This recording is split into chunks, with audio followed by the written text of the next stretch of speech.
जो नीचे हजारों तरह के वायरस से भरा हुआ वाटर बेयर था। बस इसे हल्का सा छू लेने भर से इंसान हजारों लाइलाज बीमारियों से संक्रमित हो सकता था। दूसरे लोग इसे देखते ही दूर भाग जाते थे, लेकिन जब मैंने इसे देखा तो मेरी आंखें चमक उठी। फिर सबकी हैरानी भरी नजरों के सामने मैंने उस वाटर बेयर को सीधे निगल लिया। आसपास के लोग मुझे पागल कहने लगे। उनका कहना था कि इसे खाने के बाद मैं 3 दिन भी जिंदा नहीं रह पाऊंगा, लेकिन मैं बस तिरस्कार भरी हंसी हंसा, क्योंकि कुछ ही घंटों बाद म्यूटेशन अवसर आने वाला था। उस समय अनगिनत राक्षस पूरी ब्लू स्टार पर हमला कर देंगे और आम इंसानों में उनके सामने जरा भी प्रतिरोध करने की ताकत नहीं होगी। लेकिन जो लोग पहले से बीमार थे, उनके शरीर में एक बेहद दुर्लभ जीन रोग मौजूद होगा। लियू काइलोंग ने अपनी बेटी लियू रोयान की बीमारी का इलाज खोजने के लिए पूरी दुनिया छान मारी थी, लेकिन वह कभी सफल नहीं हुआ। पर किसने सोचा था कि वही बीमारी उसके लिए वरदान बन जाएगी। जैसे ही म्यूटेशन अवसर शुरू हुआ, लियू रोयान ने दुर्भाग्य पवित्र देव नाम की दैवी शक्ति जागृत कर ली। उसकी साधना गति सामान्य जागृत लोगों से सैकड़ों गुना तेज थी। धीरे धीरे वह सबके दिलों में भय पैदा करने वाली रोयान दानवी बन गई। और मैं पिछले जन्म में, क्योंकि मेरा शरीर पूरी तरह स्वस्थ था, इसलिए मैं समाज के सबसे निचले स्तर का मजदूर बन गया। अंत में मुझे लियू परिवार के समूह ने पकड़कर खदान में भेज दिया, जहां लगातार मेहनत करते करते मेरी मौत हो गई। लेकिन भगवान ने मुझे दोबारा जन्म लेने का मौका दिया। मैंने फोन पर तारीख देखी। म्यूटेशन अवसर आने में अभी 1 महीना बाकी था। अब मेरे पास तैयारी के लिए पर्याप्त समय था, इतना समय कि मैं तरह तरह के वायरस इकट्ठा कर सकूं। लियू रोयान, पिछले जन्म में तुम्हारे लियू ग्रुप ने मुझे गुलाम बनाकर मार डाला था। इस जन्म में शायद नतीजा उल्टा होने वाला है, लेकिन वायरस इकट्ठा करना आसान नहीं था। सबसे पहले मुझे पैसों का इंतजाम करना था। मैंने तुरंत एक लोन कंपनी को फोन किया और अपना मुश्किल से खरीदा हुआ घर गिरवी रखकर 80 लाख युआन उधार ले लिए। आखिर हर दुर्लभ वायरस की कीमत बेहद ज्यादा थी। तभी मुझे पिछले जन्म का एक अमीर आदमी याद आया। उसने नीलामी में एक ऐसा वाटर बेयर खरीदा था जिसमें भयानक वायरस मौजूद था, और उसी नीलामी से उसने वाटर बेयर पवित्र शरीर जागृत किया था। मैं तुरंत टैक्सी पकड़कर उस नीलामी घर पहुंच गया, लेकिन रिसेप्शनिस्ट ने बताया कि अंदर जाने के लिए कम से कम 1 करोड़ युआन की संपत्ति दिखानी होगी। मजबूरी में मैं एक कोने में गया और ऑनलाइन कई लोन ऐप से और पैसे उधार लिए। काफी मुश्किलों के बाद आखिरकार मैं नीलामी में प्रवेश करने में सफल हो गया। कुछ दौर की बोली के बाद मैंने 1 करोड़ युआन देकर उस वायरस वाले वाटर बेयर को खरीद लिया। उसे हाथ में लेते ही मेरा दिल उत्साह से भर उठा। पिछले जन्म में जिसने वाटर बेयर पवित्र शरीर जागृत किया था, उसकी शक्ति लगभग अमर शरीर जैसी थी। उसकी रक्षा क्षमता बेहद भयानक थी और घायल होने पर उसका शरीर बेहद तेजी से ठीक हो जाता था। इन दोनों क्षमताओं में से कोई भी अकेले ही विनाशकारी थी। लेकिन सिर्फ एक वाटर बेयर पवित्र शरीर काफी नहीं था, मुझे और ज्यादा वायरस चाहिए थे। तभी अचानक मेरा फोन बज उठा। फोन उठाकर देखा तो कॉल मेरी गर्लफ्रेंड किंसिसी की थी। उसका नाम देखते ही मेरे भीतर गुस्से की आग भड़क उठी। पिछले जन्म में जब उसे कैंसर हुआ था, तब मैंने उसके लिए पैसा भी खर्च किया और दिन रात उसकी सेवा भी की। लेकिन म्यूटेशन अवसर आने के बाद कैंसर की वजह से उसकी ताकत कई गुना बढ़ गई और उसी दिन उसने मुझसे ब्रेकअप कर लिया। बाद में उसी ने मुझे लियू ग्रुप की खदान में भेजा था। किंसिसी, पिछले जन्म में तुम इतनी निर्दयी निकली, इस जन्म में यह हिसाब जरूर चुकाऊंगा। कॉल काटने के बाद मैं नीलामी घर से निकलने ही वाला था कि एक मध्यम आयु का आदमी मुझे रोक कर बोला।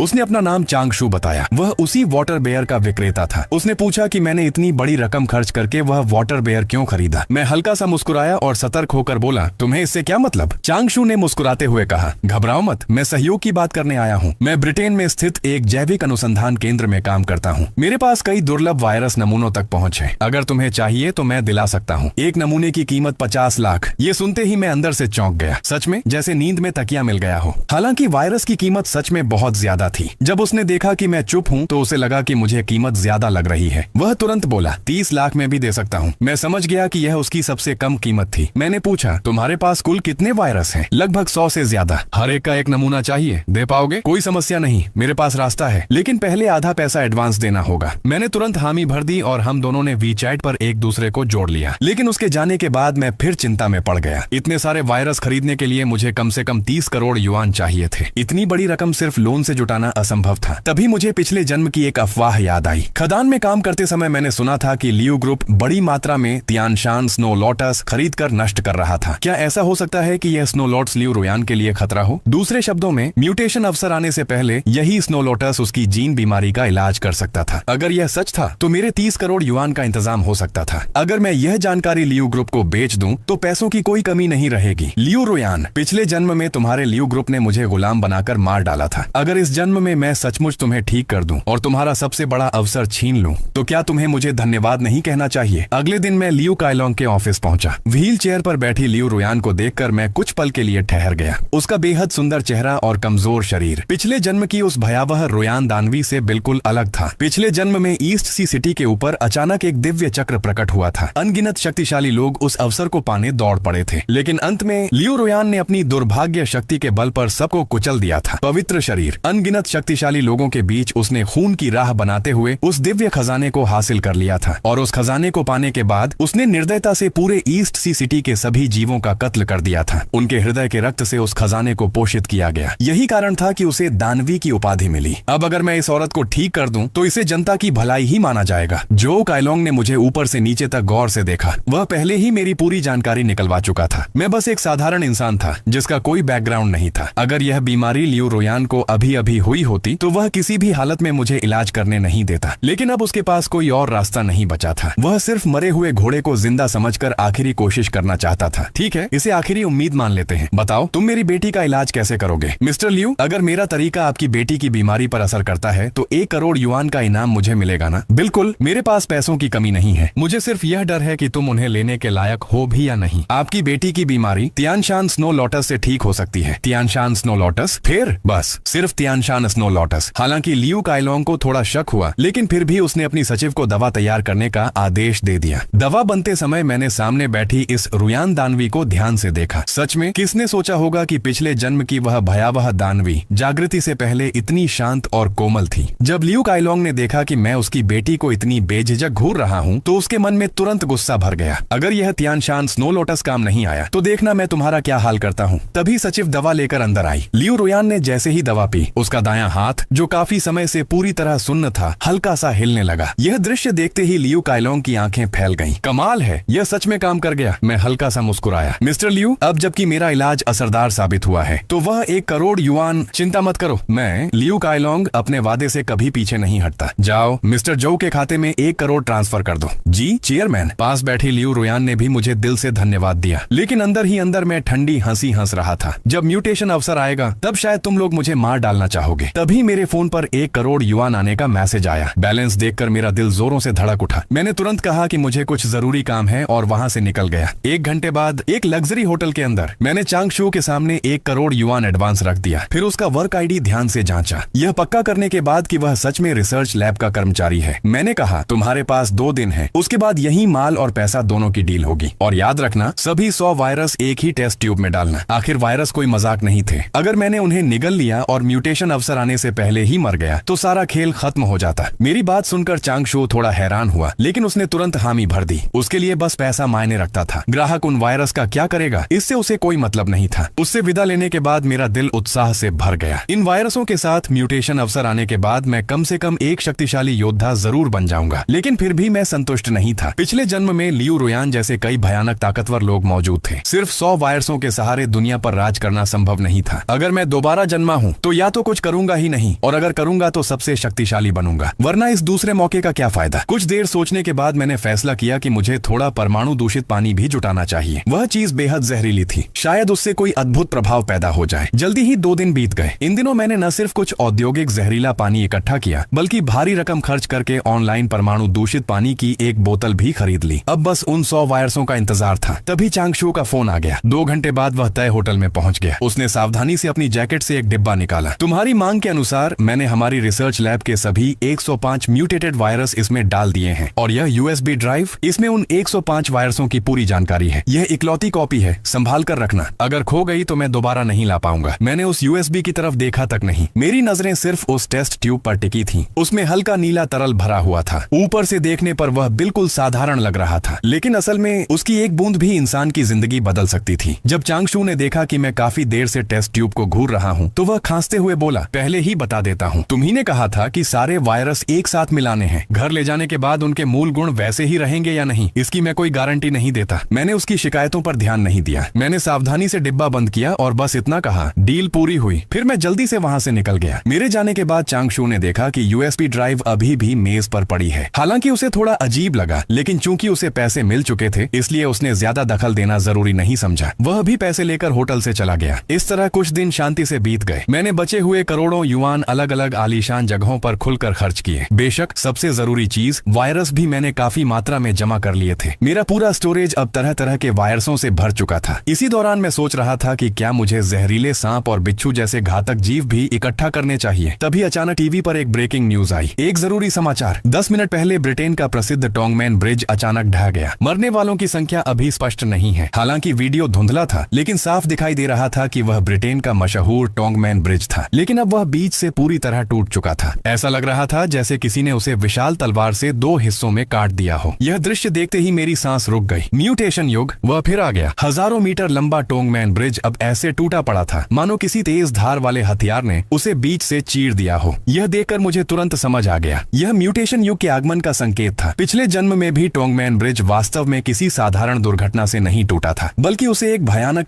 दैत्य लाल पूंछ पवन बिच्छू ने काटकर 2 टुकड़ों में कर दिया था। क्योंकि म्यूटेशन युग के पूरी तरह आने से पहले जब वह पहली बार उतरा था, उसकी शक्ति केवल दूसरे निषिद्ध स्तर के प्रारंभिक चरण में थी। इसी वजह से बाद में ब्रिटिश सेना उसे आधुनिक हथियारों की मदद से मारने में सफल हो गई थी। लेकिन फिर भी उस लाल पूंछ पवन बिच्छू के आगमन ने सीधे 50,000 लोगों की जान ले ली थी। शुरुआत में ब्रिटेन सरकार हर जगह खबर दबाने की कोशिश कर रही थी। वे नहीं चाहते थे कि उस लाल पूंछ पवन बिच्छू का अस्तित्व दुनिया के सामने आए। लेकिन उन्होंने यह नहीं सोचा था कि यह इंटरनेट का युग है। जानकारी फैलने की गति बेहद तेज थी। ऊपर से उस बिच्छू ने जो तबाही मचाई थी, उसे छुपाना लगभग असंभव था। सिर्फ 2 दिनों के भीतर लाल पूंछ पवन बिच्छू और ब्रिटिश सेना की लड़ाई की तस्वीरें और वीडियो पूरी दुनिया में फैल गए। पूरी ब्लू स्टार भय और आतंक में डूब गई। यह सोचते ही मेरे भीतर जोश की लहर दौड़ गई। लगता है मेरी तैयारी बेकार नहीं गई। इस जन्म में मैं अपनी पिछली जिंदगी पूरी तरह बदल दूंगा और इस दुनिया का सबसे शक्तिशाली इंसान बनूंगा। एक सप्ताह बाद एक रहस्यमयी तरंग ने पूरी ब्लू स्टार को ढक लिया। उसी समय हर इंसान के दिमाग में एक आवाज गूंज उठी, म्यूटेशन युग शुरू होने वाला है। सभी मानव विकास प्राप्त करेंगे। जिसके शरीर में बीमारी जितनी गंभीर होगी, उसका विकास स्तर उतना ही ऊंचा होगा। अपने सामने दिखाई दे रहे काउंटडाउन को देखकर मुझे समझ आ गया, मेरा युग आखिरकार आ चुका है। म्यूटेशन युग शुरू होने वाला है। क्या तुम लोगों ने भी वह आवाज सुनी? धत्तेरे की तो सिर्फ मैं ही नहीं था जिसने सुना। मुझे लगा मैं पागल हो गया हूँ। ये कोई मजाक तो नहीं? पूरी मानव जाति विकसित होगी? सच में? इसमें लिखा है कि जितनी गंभीर बीमारी होगी, विकास उतना ऊंचा होगा। कल ही पता चला कि मुझे आखिरी स्टेज का फेफड़ों का कैंसर है। तो क्या अब मैं बच जाऊंगा? बच जाओगे? भाई तुम तो सीधे आसमान छूने वाले हो। इंटरनेट पर हर तरफ ऐसी चर्चाएं छाई हुई थी, लेकिन मुझे उनमें कोई दिलचस्पी नहीं थी। मैंने अपने इकट्ठा किए हुए सारे वायरस एक एक करके बाहर निकाल लिए। मैं सोच ही रहा था कि पहले कौन सा इस्तेमाल करूं,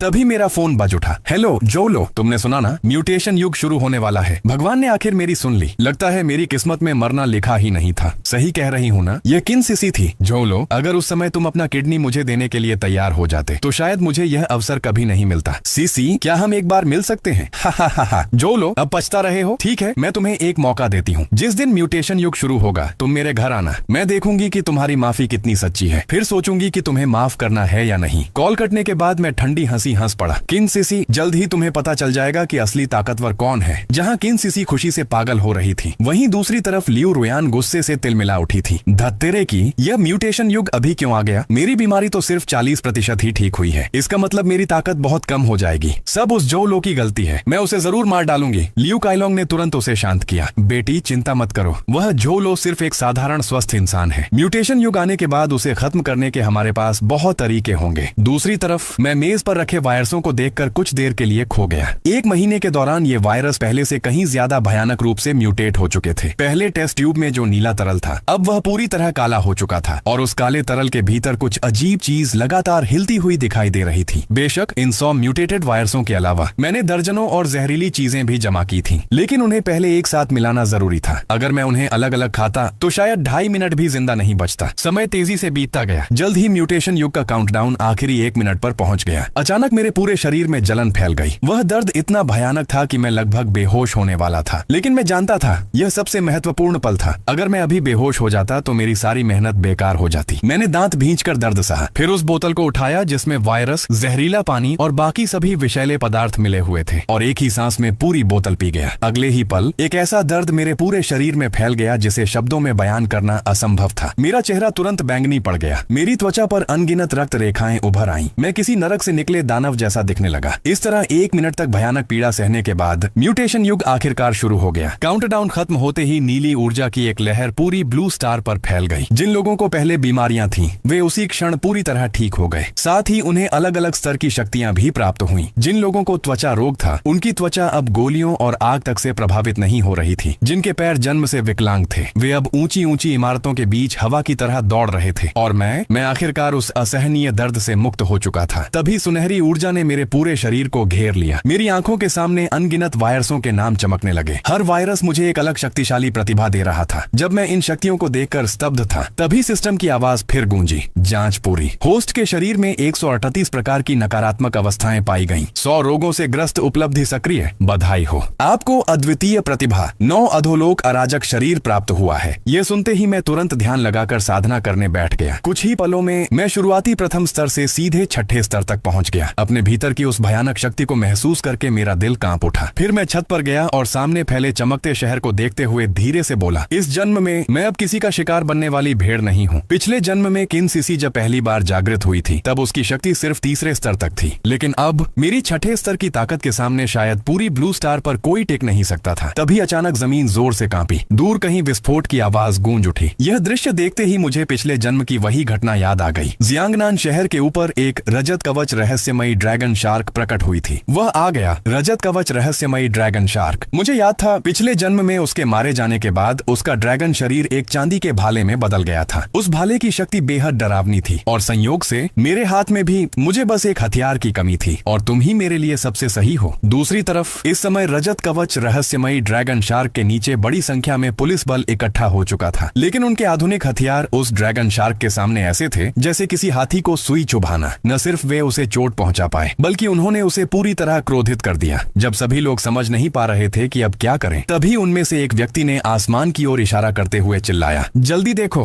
हाँ, उसी महत्वपूर्ण क्षण में मैं समय पर वहां पहुंच गया था। रजत कवच रहस्यमयी ड्रैगन शार्क ने मुझे देखते ही अपनी आंखों में एक ठंडी चमक दिखाई। अगले ही पल उसने एक बिजली से भरा गोला मेरी तरफ उगल दिया। तेजी से मेरी ओर आते उस बिजली के गोले को देखकर भी मैंने अपने दोनों हाथ पीठ के पीछे बांध रखे। मेरे चेहरे पर जरा भी डर नहीं था। मैंने बचने की कोशिश तक नहीं की। जैसे ही वह बिजली का गोला मुझसे टकराया, भयानक बिजली की शक्ति पल भर में फट पड़ी। चारों तरफ विनाशकारी बिजली का क्षेत्र बन गया। पूरा इलाका तबाही की ऊर्जा से भर उठा। यह दृश्य देखकर रजत कवच रहस्यमयी ड्रैगन शार्क की आंखों में संतोष की झलक दिखाई दी। उसे लगा कि मैं निश्चित रूप से मर चुका हूँ, लेकिन तभी तुम्हारी बिजली मुझे नुकसान नहीं पहुंचा सकती। मुझे पूरी तरह सुरक्षित अपने सामने खड़ा देखकर वह तुरंत चौंक गया। अब से तुम मेरे हथियार बनोगे? यह कहते ही मैंने अपने भीतर की आध्यात्मिक ऊर्जा इकट्ठा की और उसकी ओर एक हथेली प्रहार कर दिया। अगले ही पल एक विशाल हथेली का प्रहार प्रकट हुआ, जिसका आकार लगभग पूरी रजत कवच ड्रैगन शार्क जितना बड़ा था। वह प्रहार बिजली की गति से उसकी ओर बढ़ा और जोरदार धमाके के साथ सीधे उसके शरीर पर आ गिरा। रजत कवच रहस्यमयी ड्रैगन शार्क को उस एक ही वार ने आसमान से जमीन पर पटक दिया।